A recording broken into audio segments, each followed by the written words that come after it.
काय नेमकं लोकांच्यातून मागणी येते?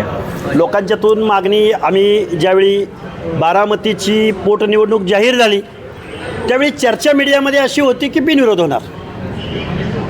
आम्ही ज्यावेळी व्यक्त व्हायला सुरुवात केली, आमच्या कार्यकर्त्यांनी मागणी वगैरे सुरू केली, त्यावेळी बिनविरोधवरून आता लढणार कोण इथंपर्यंत आली. लक्ष्मण नाही ते अजून होईल, अजून त्या गोष्टी होणार आहेत.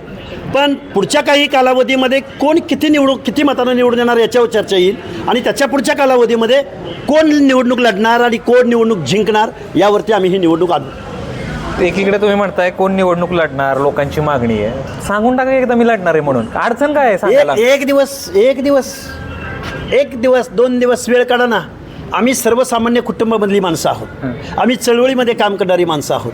आमच्यामध्ये लोकलमधला जर एखादा चांगला माणूस आमच्यासमोर आमच्यापेक्षाही चांगला परफॉर्मन्स देणारा येत असेल आणि त्यांना आमची मतं मान्य असतील किंवा ह्या सगळ्या जनतेची मतं मान्य असतील, तोही आमचा उमेदवार असू शकतो ना. त्यामुळे उमेदवाराला आम्हाला थोडा वेळ द्या ना. तुम्ही खरं तर हा प्रश्न सत्ताधाऱ्यांच्या बाबतीत काही प्रश्नच नाही, सोडून द्या. पण आम्ही एक चांगला उमेदवार देऊ ना, मग तो कोणीही असेल.